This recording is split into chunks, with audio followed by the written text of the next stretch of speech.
Look at those new collars. I'm not sure about them. That's Claire Pride in the newsroom. It's time now for the France 24 debate. When Egypt's army overthrew the country's Muslim Brotherhood-backed president in July, lawlessness and terror attacks in the Sinai were listed as a major reason. Well, since then, those attacks have become almost daily. This Wednesday, a car bomb killing 11 off-duty soldiers. Past attacks have been claimed by radical Islamists with purported links to Al-Qaeda. Army and police also being targeted in the capital. Polarization amid Egypt's anti-Islamist crackdown? Or does the Sinai have its own very specific issues? Under the terms of the Camp David Treaty, the Sinai, which was returned to Egypt by Israel in 1982, is supposed to be demilitarized. But with Israel's blessing, troops have gone in, and since the coup, authorities have returned to intermittently shutting the main border crossing with the Gaza Strip. Finally, does the violence justify what critics bemoan as the heavy-handed return of security forces to the streets, as witnessed Tuesday evening when 2 pro-revolution activists were killed in clashes with riot police? Today in the France 24 debate, the Sinai powder keg, and with us to talk about it from Cornwall in England, Omar ASHOUR, Director of Middle East Studies at the University of Exeter. Welcome back to the France 24 debate. We welcome to the show from the Middle East Institute in Washington, Mohamed ELMENSHAWY, columnist. Welcome to the show, sir. Columnist for Israeli daily Yedhiot, Ahronoth MIHAELY is with us as well. The France 24 debate, where you can join the conversation on Facebook and on Twitter, our hashtag F24debate. Before we go to our panel, let's first go to Cairo and to correspondent Kathryn Stapley. Kathryn, this Wednesday's attack on a bus carrying off-duty soldiers, similar to the one back in August that targeted off-duty police. Who done it and why? Well, according to the Interior Ministry, there were 2 suicide bombers driving a car that rammed into a bus early this morning. And this bus was part of a convoy of Egyptian army conscripts. They were headed home to Cairo on leave. And I think the fact that this was a suicide attack certainly seems to be a new development from what we've been seeing before in this region. There have been frequent attacks on police and soldiers in this area, but they've always been roadside bombs and not suicide bombings. Now, today, the target was soldiers from the 2nd Field Army. Now, they've been doing most of the fighting against the Islamic militants in the region who've been waging a continuous insurgency there. But we have to stress no one has yet claimed responsibility for today's attacks. But it is the deadliest since mid-August, when gunmen attacked a convoy of security forces and 25 policemen were killed. And the authorities are saying they're fighting a war on terror there in Sinai, and they've stepped up military operations there. And there is a Sinai-based militant group, Ansar Beit al-Maqdis. They've claimed responsibility in the past for a number of attacks in the Sinai as well as in Cairo. They've said they've assassinated a high-ranking intelligence officer in Cairo on Sunday, and they also said they were behind a failed suicide attack on Egypt's Interior Minister in September. So there are fears that an Islamist insurgency could take hold beyond the Sinai Peninsula, but it's still not clear who carried out this morning's attack. All right, we'll go into that issue of who are these Islamists, but let me just ask you, Kathryn, we called up at the beginning of the show a map showing the Sinai Peninsula. Of course, it is such a strategic location. It is indeed a strategic location. You've got the border there with Gaza, and also it borders onto Israel as well. So it is a very strategic location and has been very, very difficult to control for many years. Under the ousted President Hosni Mubarak, there was a lot of military activity that happened there. They tried to keep the tribes and the militants under control there. But then when the next ousted President, Mohamed Morsi, came to power, he kind of let that slide somehow and try to do some kind of behind-the-scenes dealing with those Islamic militants, let them get on with it. But certainly since he was ousted from power by the military on July 3rd, the Islamic militants in the northern Sinai region have stepped up their attacks. And as we said, they're attacking police and soldiers on practically a daily basis now. Kathryn Stapley, many thanks for that update from Cairo. Omar ASHOUR, who are the players in all of this in the Sinai Peninsula? It's a very, very complex situation. On the one hand, you have multiple security agencies that were operating in Sinai since the 2000, especially after the second Intifada, where you saw a rise in the Sinai-based activism, mainly in support of the Palestinian Intifada, because, as you know, the borders divides tribes and divides clans. So you saw there a competition, multiple actors, state security institution was a dominant player, but also the general intelligence and the military intelligence were there. And then you saw multiple stages of repression, followed by episodes of political violence between 2000 and 2000. Started the repression between 2000 and 2002, and then another cycle of repression violence, 2004, 2006. And then the latest episode was between 2010 and now. Omar, are these militants? Are these militants? Omar, let me ask you: are these militants natives of the Sinai, or do they come from elsewhere? It's a mix, but mainly natives from the Sinai, but also a lot from the Canal Zone area, and even some from the Delta and from Cairo that joined in at a later stage. But you have four names that came to the fore in the confrontations post January 2005, to 25th, sorry. You had the Ansar Bayt al-Maqdis, which is the supporters of Jerusalem. Also, you had the Shura Council of the Mujahideen close to or near Bayt al-Maqdis, near Jerusalem. You also had the remnants of the Tawheed wal Jihad, which is one of the organizations that operated in 2005 and came to the fore, and was one of the groups that was able to transform some of the ideological literature from readings and tapes and the literature into an actual organization operating in 5 districts in Arish, in the middle of Sinai, in Halal Mountain, and Ismailia as well. And then after, so the remains of this organization, that organization between 2004 2006 was pretty much destroyed to a large degree, but the remnants of it are still around there.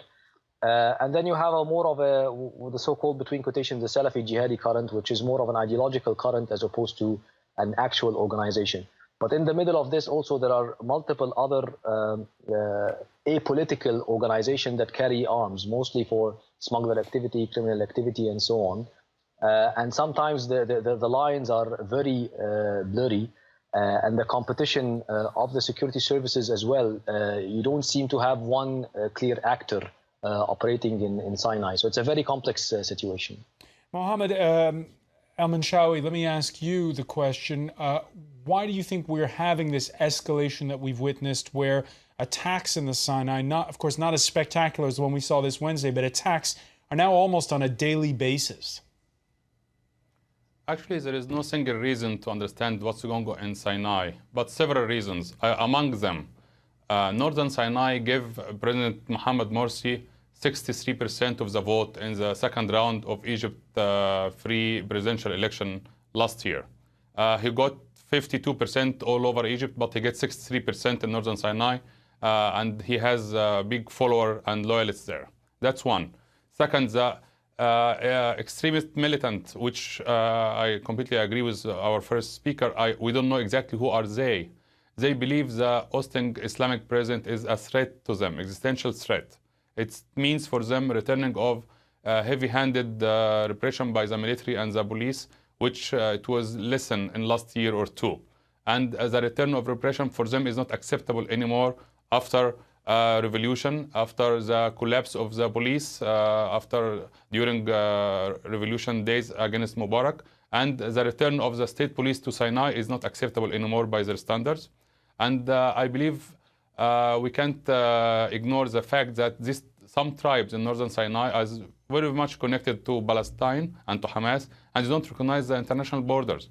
And they see crackdown in tunnels and smuggling is existential threat to them, and therefore they take arm against the state. But in the bottom line, the way Cairo and Cairo elite and the regime in Cairo ignored Sinai in the last 3 decades is responsible for what we are witnessing now. MIHAELY, seen from Paris, this the story resembles a little bit what we saw in the Sahara, isn't it? Where a remote area ignored by the central authorities, where there's a mix of militants with an ideological agenda and bandits. Yes, and I think that, like all other cases, as the previous interlocutor said, ever since Egypt got back Sinai in '82, it seemed to lost interest in this area. And what happened is that it became a kind of a political, administrational vacuum. For many years, it seemed like an intelligent, benign neglect. You let the Bedouins traffic drugs into Israel and then to Gaza, traffic prostitutes from Eastern Europe. But we know that the same networks that traffic human beings and drugs and illegal immigrants, they can traffic other stuff when the price is right and when the occasion is there.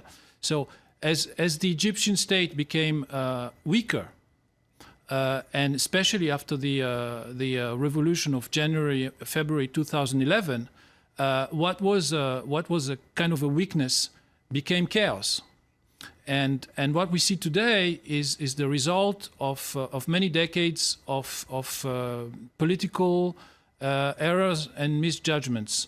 I would like to add two things to what was said before. First, for the strategical importance of Sinai, it's not only the fact that it borders Israel and Gaza. He who controls Sinai can close the Suez Canal. And you don't need a lot. You need to fire a few times on boats, even without hitting, and Lloyd's and the panic will do the rest. This is one. But wait, before you get to your second point, let me just ask you on that. How worried are the Israelis on that point? Very, very worried.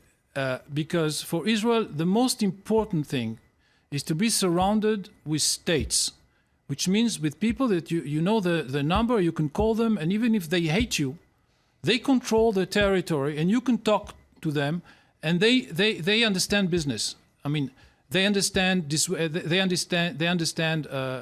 equilibrium of force. You can talk to them. As soon as an area becomes Somalia, Yemen, Afghanistan, the tribal areas in Pakistan, everyone is losing. Everyone is losing. Is it an exaggeration, though, to put the Sinai in the same boat as Afghanistan? Today, yes, but in 2 years, maybe not. Maybe it's an understatement. But I mean, what happened is that Sinai became a small tribal zone on the margin of the Egyptian state. So as long as the Egyptian state had power, the situation was controllable.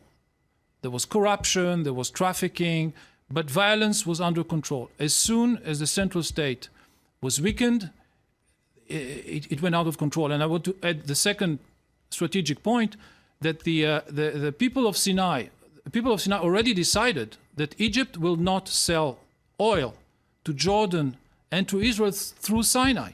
They decided to close.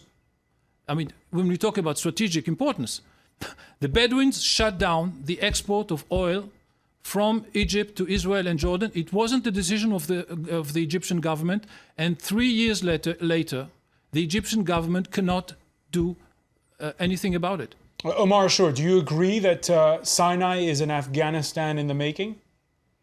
I don't think so, to be honest. We're not seeing a situation of the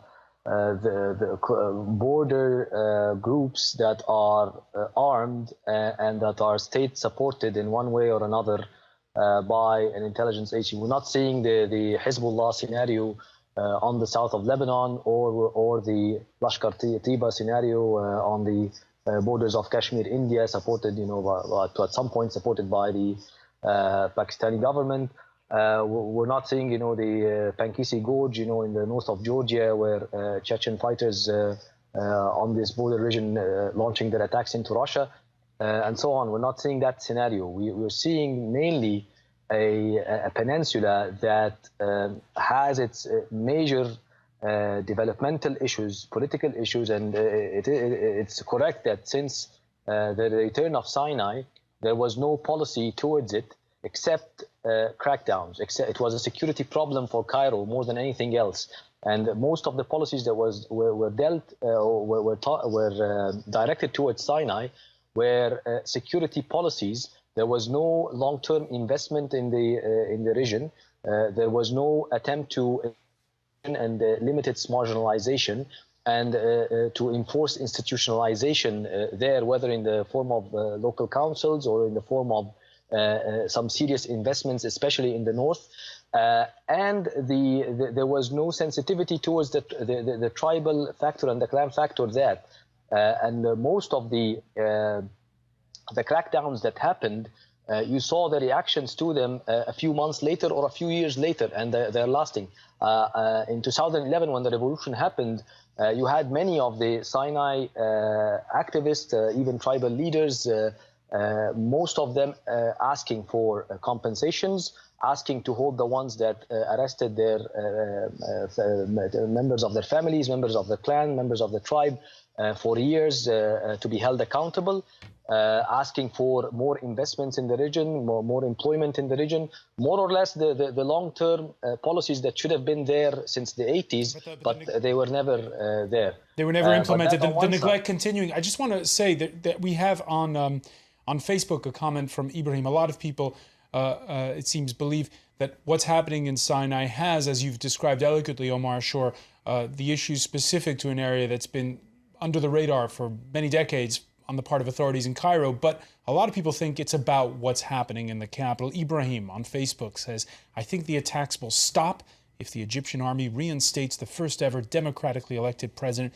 in the history of Egypt. Radical militants, by the way, taking the battle to the capital. Early this Wednesday in the north of Cairo, there was an attack on a police checkpoint, wounding 4 policemen. On Sunday, gunmen killing a senior intelligence official, Lieutenant Colonel Mohamed Mabrouk. They fired on his car.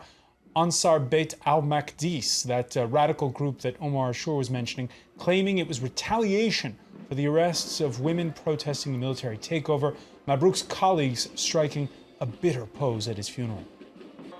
Of course, they started to focus on the inside, and they are willing to assassinate.